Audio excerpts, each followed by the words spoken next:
right, today we are going to go over section 8.3, trigonometric functions in right triangles. So before we get started on that, I want to talk about the calculators. So you need to have a scientific calculator or a graphing calculator. I had asked you to get one at the beginning of the trimester, one that looks like this, $8 to $10 at Walmart, Target, grocery store, or whatever.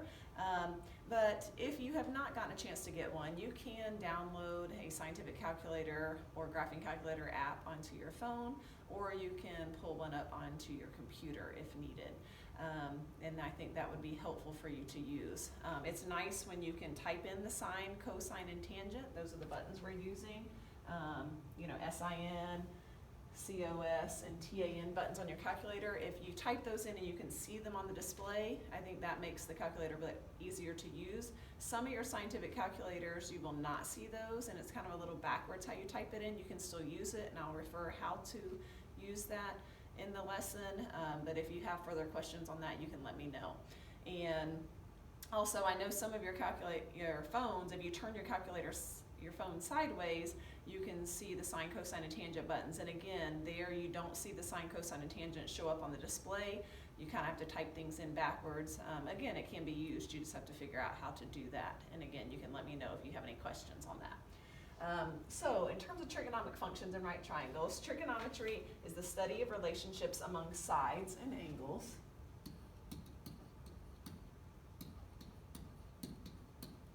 in a right triangle. So the stuff that we're using today, these particular ratios only work for a right triangle. You've worked with right triangles before. I think something you already know is that across from a right angle is the hypotenuse. And we before had probably called the two sides that make up the right angle the legs. They're kind of saying these more specifically now and calling one the opposite and one the adjacent, okay? If we think about that, we can use these terms in reference to either acute angle, not the right angle, but either acute angle. So if I want to do this in reference to angle A, then across from angle A would be the opposite side or opposite leg, and the one right next to it would be considered the adjacent side or adjacent leg. If you remember, the word adjacent that we talked about in chapter 1 means right next to. Like my room is adjacent to Mr. Miracle's room, it's right next to it. Okay, if I referred to angle C, did this in reference to angle C, then this would therefore be the opposite and that would be the adjacent. So it does depend on which angle you are using. Over here, this is what tells us what these ratios are. We call it, as a way to remember it, we call it SOHCAHTOA. I think it's helpful to write it as SOHCAHTOA.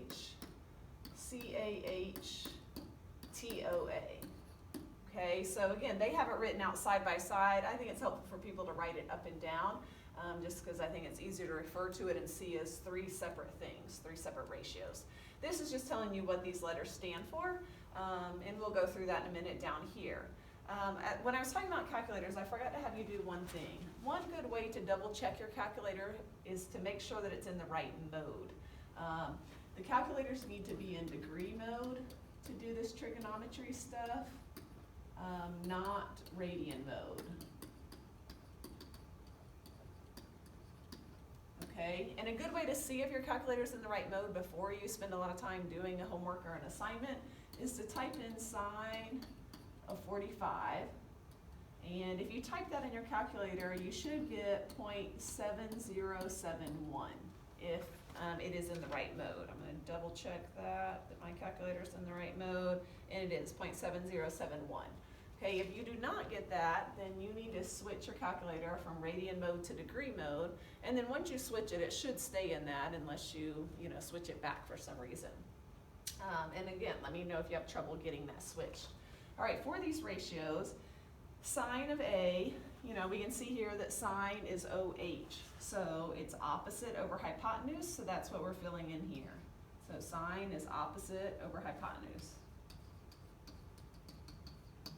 Okay, cosine of A is AH, so adjacent leg over hypotenuse, so I'm going to put adjacent here. And tangent of A is opposite over adjacent, so there we go. Okay, now we can move on to actually setting up some ratios, and then we'll we'll get to solving some of them. So let me go ahead and get this cleared. And we'll get this moved up so you can see our next questions.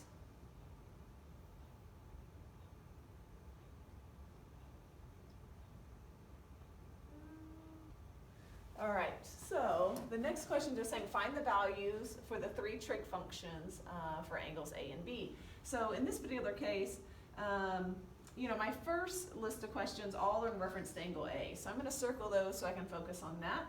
And again, you know, I think it is very helpful just to keep writing that SOHCAHTOA down. You probably have it at the top of your paper already, but I'm going to write it again so we can see it. It's just a good, quick reference.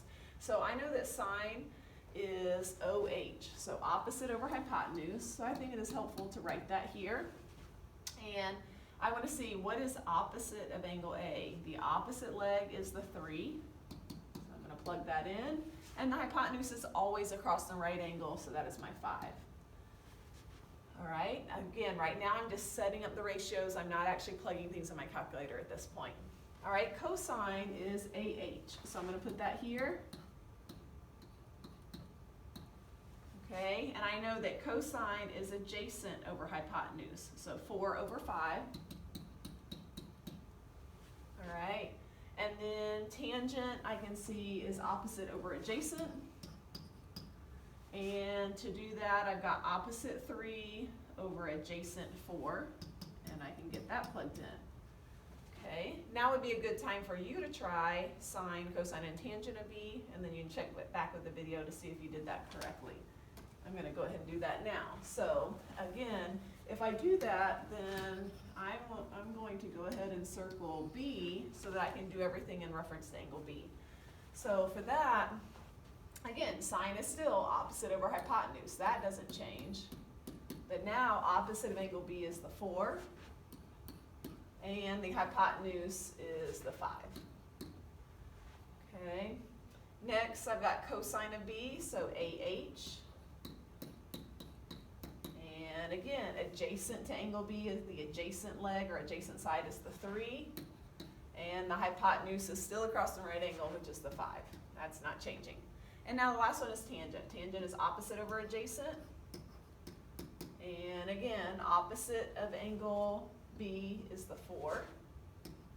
And adjacent leg to angle B is the 3. I didn't use the hypotenuse this time.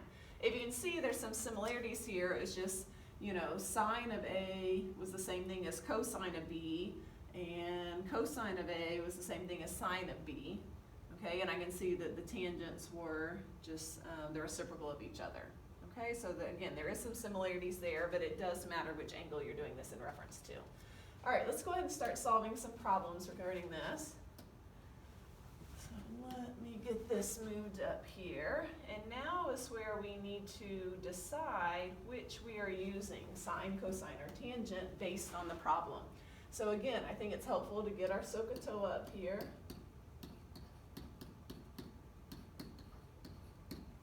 Okay, and so in this particular case, I can use the sine, cosine, or tangent in reference to either angle, but I think it's just easier to use the one that's already given. So in reference to the 54, I have to decide if the two things given to me are adjacent leg, opposite leg, or hypotenuse. Okay, I can see that across the right angle is the hypotenuse. I think it's helpful to identify the hypotenuse first if that's one of them that is given. And then I can see that this is the opposite leg. Okay, so now to decide sine, cosine, or tangent, well, O and H, I look at my options here, and O and H goes with sine. So I'm going to write sine. Now here's an important part, sine of the angle. It always has to be of the angle, and in this case, it is the 54. Okay, and that's equal to opposite over hypotenuse. All right. Now if I go ahead and plug in what I know, I've got sine of 54 is equal to W over 17. Okay, and from there I can go and solve this by cross multiplying. We just did a lot with chapter 7, and we did lots of proportions, and that's the same idea here. Just like we talked about at the beginning that sine of 45 was 0.7071. sine of 54 is just a number, okay? It doesn't look like just a number, but it's just a number, so you can treat it like a number. So I can go ahead and just put a 1 underneath sine of 54, and then I can just think of it as cross multiplying just like we did in chapter 7. So 1 times w is w, and 17 times sine of 54 gives me that. Now when you're multiplying those two, don't put the 17 at the end. It makes it a lot harder to put in your calculator because you have to use more parentheses and different things like that. If you stick the 17 in front of the sine of 54, in most calculators you can just type it in as exactly like you see it here. You can type 17 sine 54 equals, and it says round to the nearest tenth, so if you round that to the nearest tenth, you would get 13.8. Okay, as my side length. All right. On the next one, again, same idea. In reference to this acute angle, here's my opposite leg, and here's my adjacent leg. I'm not using the hypotenuse this time. So this time, I'm dealing with opposite and adjacent, so that is my tangent.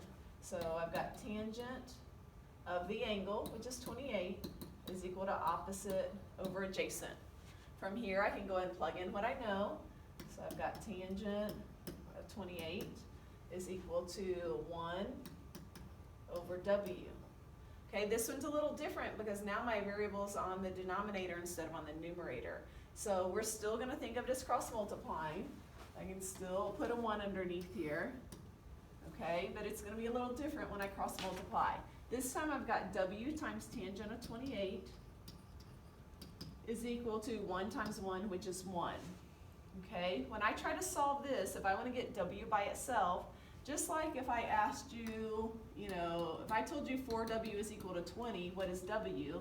You would know to divide by 4 on both sides to figure that out. Okay, same idea here. If I told you tangent of 28 is just a number, it's just a ratio, it's just a number, if you want to get w by itself, you can just divide by tangent of 28 on both sides. It looks kind of strange, but that's all that you need to do. So from there, these tangent of 28s cancel out, and I'm left with w is equal to, now you're going to type in your calculator, 1 divided by tangent of 28. And when you do that, you should get 1.9. Make sure as we're going through these notes that you are typing these in the calculator as I am, before I tell you the answer, just to make sure that you're getting the same thing, so that you have that practice before you try to do some of these on your own. Okay?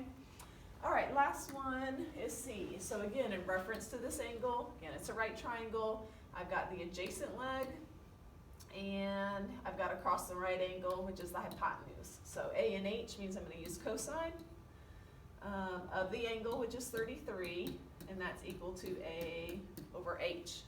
All right? From there, I can go ahead and plug in what I know. So my adjacent is my W, and my hypotenuse is my 4.5. And from there, I can go ahead and cross multiply. So from there, 1 times W is W, and 4.5 times cosine of 33. Oops, I have an extra S there. Let me get rid of that. Okay, so I've got cosine of 33, and again, if you go and put that in your calculator, 4.5 times cosine of 33, then you should get 3.8. So double check that in your calculator. All right.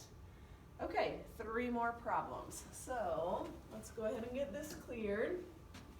And if we move down to the next set, what we are doing is we are now solving for angles. They're going to give us 2 side lengths, and we need to find the missing angle. We can still use sine, cosine, and tangent to do that, but we'll have to use the inverse.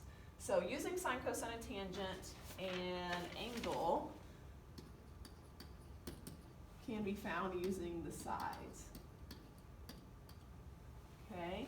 It says find all missing angle measurements using the inverse round to the nearest tenth. What they mean by inverse is you're going to use the sine to the -1, or the cosine to the -1, or the tangent to the -1. That's what they mean by inverse. And if you look at your calculators, right above the sine, cosine, and tangent buttons, you should see sine to the -1, cosine to the -1, and tangent to the -1.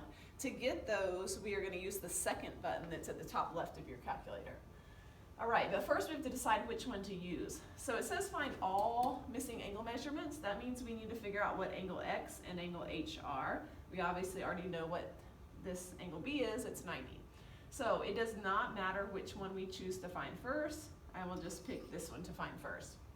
So if we're going to find that one, then I have to figure out, you know, again, here's my hypotenuse because it's across the right angle, and here's my opposite leg because it is across from the angle that I'm dealing with.